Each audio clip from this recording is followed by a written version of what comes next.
Halo, nama saya Regin Sunarko, absen 13, kelas 9 SMP sampai 10.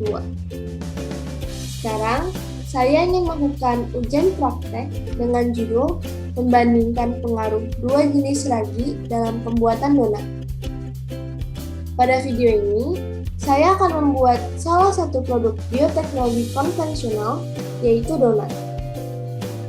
Tujuan video ini adalah untuk menunjukkan proses pembuatan donat dari awal pembuatan hingga pengemasan. Pada video ini, saya juga akan membandingkan pengaruh dua jenis ragi dalam pembuatan donatnya, yaitu ragi instan dan ragi kering aktif.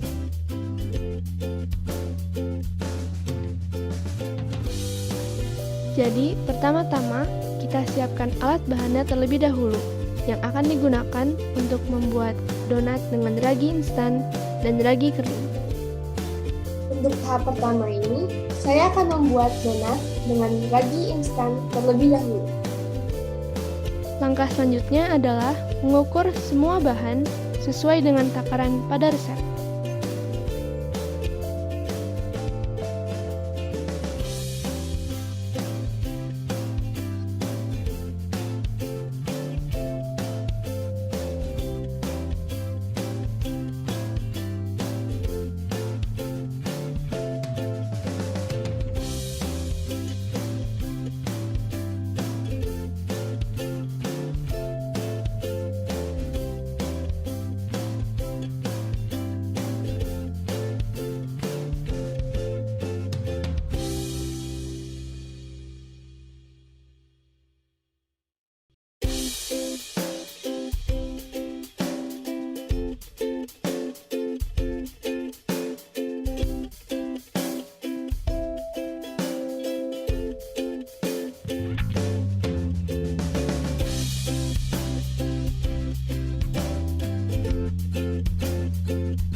Setelah mengukur semua bahan, siapkan wadah, lalu masukkan 190 gram susu dan 7 gram ragi instan.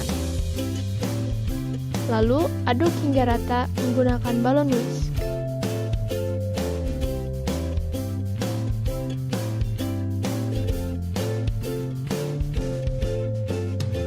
Kemudian, masukkan 35 gram gula dan juga 7 gram garam ke dalam campuran susu dan ragi instan tadi.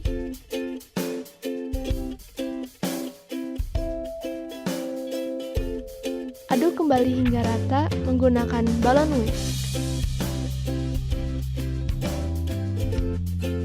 Lalu kita masukkan 1 butir telur. Aduk hingga tercampur dengan rata menggunakan balon whisk. Langkah selanjutnya adalah masukkan tepung protein tinggi sebanyak 350 gram. Kemudian, aduk rata menggunakan spatula. Aduk dengan perlahan.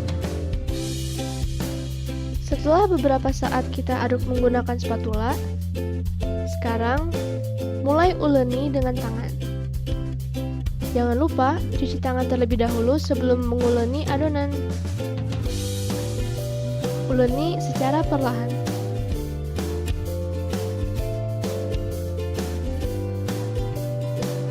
Lalu, kita tutup adonan menggunakan lap.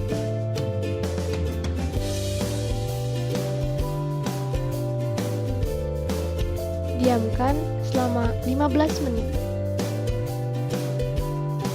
Setelah 15 menit, kita uleni kembali adonan.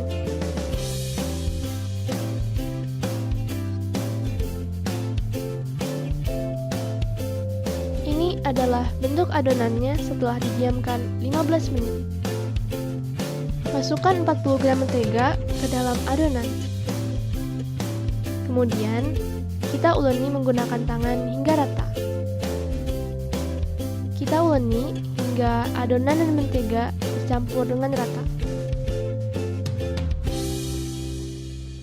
Ketika mentega sudah tercampur rata ke dalam adonan, lemparkan adonan ke meja dan diratakan kembali menggunakan tangan. Lakukan secara berulang selama 5-7 menit.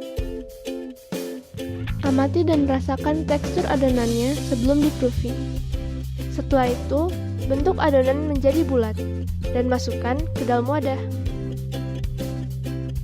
Adonan di-proofing alias didiamkan hingga ukurannya menjadi 2-3 kali lebih besar. Tutup adonan menggunakan lap dan diamkan adonan selama 1 jam. Kemudian, saat awal proofing, kita dapat mengukur terlebih dahulu tinggi adonan menggunakan penggaris bersih. Siapkan timer dan atur timer untuk setiap 10 menit. Kita ukur tinggi adonan tiap 10 menit menggunakan penggaris. Dan catat dalam tabel pengamatan. Bisa kita lihat pada video bahwa adonan terus mengembang selama proses proofing.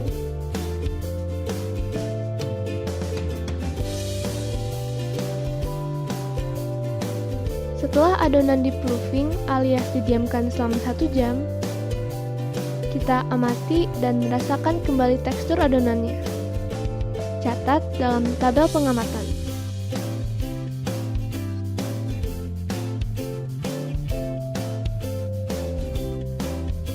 Lalu kita bagi adonannya menjadi 8 bagian. Membagi adonannya menggunakan scraper kue.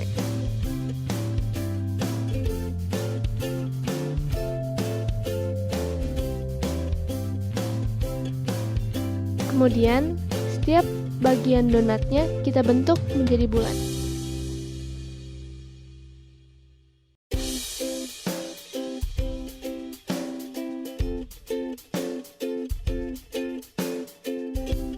Setelah semua bagian adonan telah dibulatkan, kita tutup adonan menggunakan lap.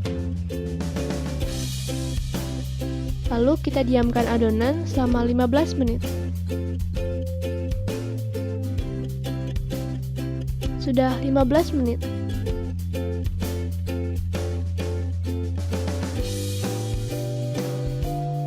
Ratakan adonan, kemudian cetak adonan menjadi bentuk donat. Setelah adonan dibentuk menjadi donat, kita letakkan di atas kertas roti.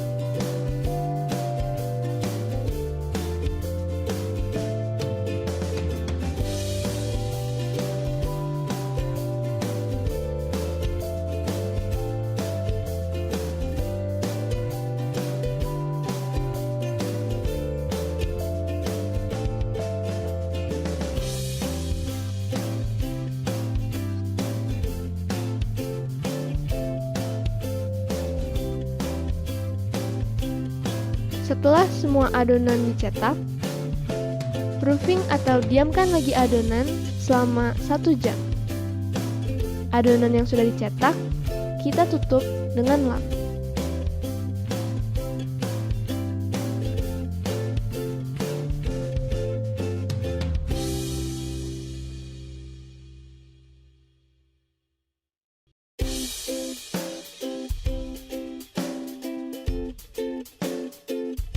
tuangkan minyak goreng ke dalam wajan.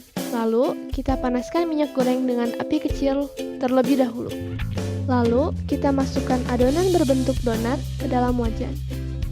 Kita goreng sekitar beberapa menit hingga warna donat kecoklatan. Kemudian, kita balik donatnya setelah satu sisi donat berwarna kecoklatan. Jika kedua sisi donat sudah berwarna kecoklatan, kita angkat donatnya dan tiriskan. Ini adalah hasil donat yang menggunakan ragi instan. Sekarang, saya akan membuat donat yang menggunakan ragi kering aktif. Sama seperti ketika membuat donat dengan ragi instan, pertama-tama kita ukur terlebih dahulu semua bahan sesuai dengan takaran pada resepnya.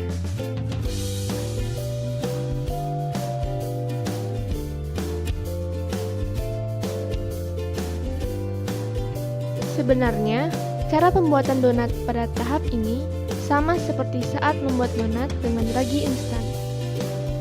Letak perbedaannya hanya pada jenis ragi yang digunakan dan cara mengaktifkan raginya.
Berbeda dengan ragi instan, ragi kering ini harus diaktifkan terlebih dahulu dengan air hangat dan gula.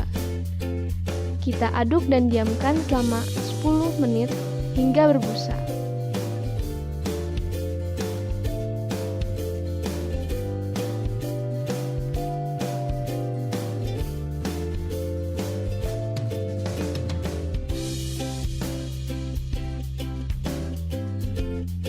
Sekarang, kita masukkan 190 gram susu ke dalam wadah dan campurkan dengan campuran ragi kering tadi yang sudah berbusa. Aduk dengan rata menggunakan balon whisk.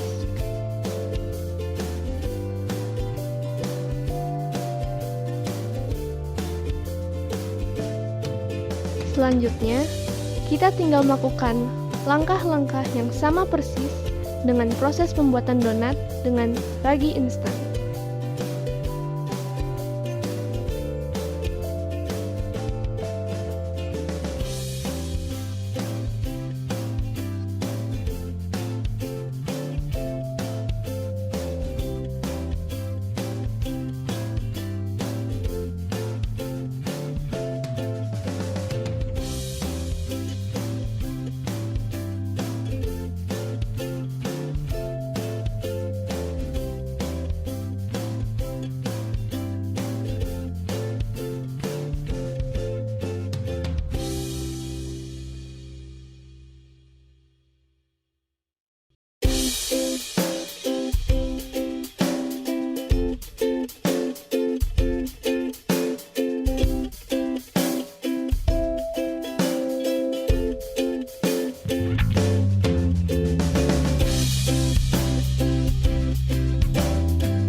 adalah hasil donat yang menggunakan ragi kering aktif.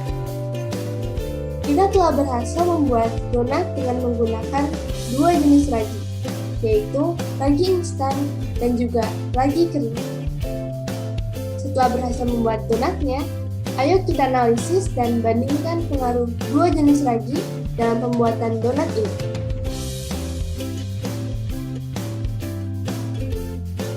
Ini adalah tabel hasil pengamatan adonan sebelum dan sesudah proses proofing, atau proses ketika adonan diistirahatkan selama 1 jam.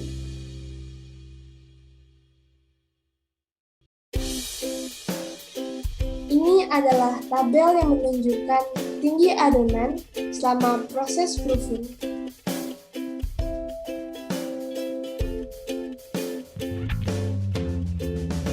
Sekarang, kita masuk ke dalam proses analisis.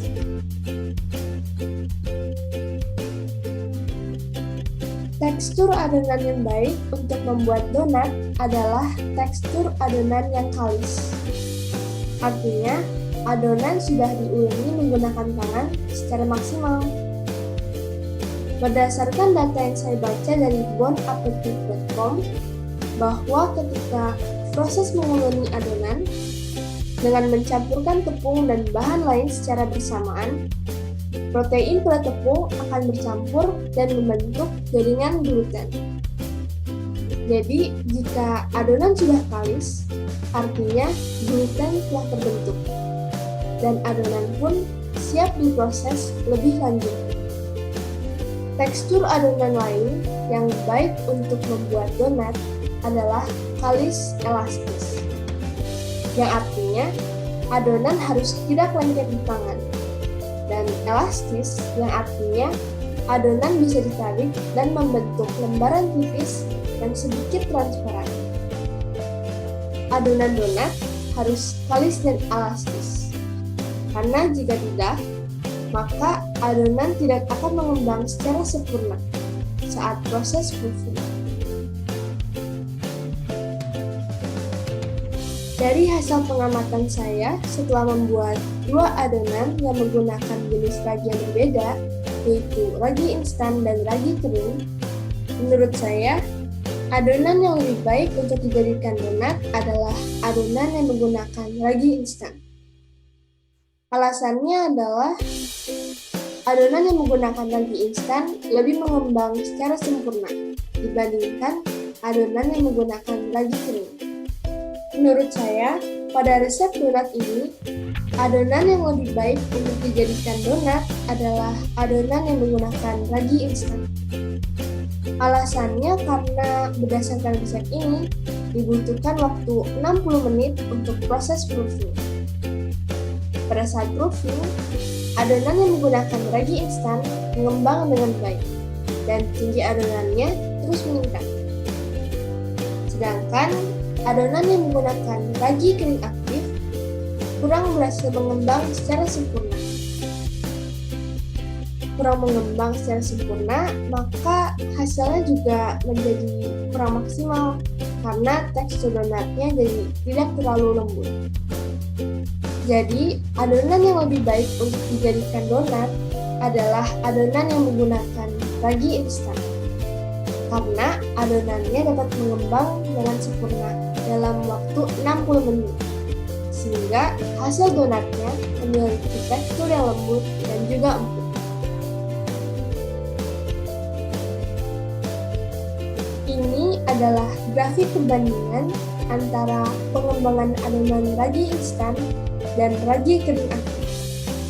Grafik yang berwarna orange merupakan tinggi adonan ragi instan selama proofing, dan yang berwarna hijau merupakan tinggi adonan ragi kering aktif.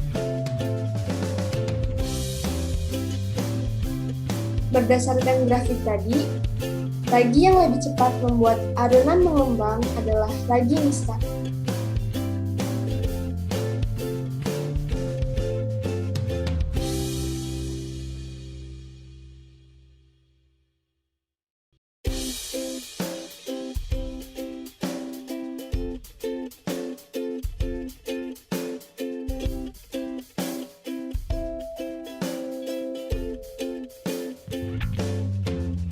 Ragi instan dapat lebih cepat membuat adonan mengembang karena ukuran ragi instan yang kecil dan dilengkapi dengan enzim dan juga zat aditif lainnya, yaitu pengemulsi yang memungkinkan ragi larut lebih cepat dan membuat adonan donat mengembang lebih cepat.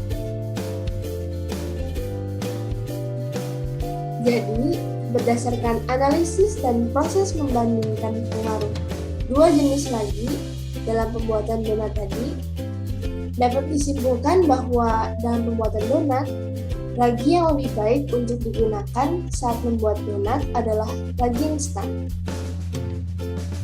Lebih baik menggunakan ragi instan, selain karena raginya dapat langsung digunakan tanpa perlu diaktifkan terlebih dahulu raginya.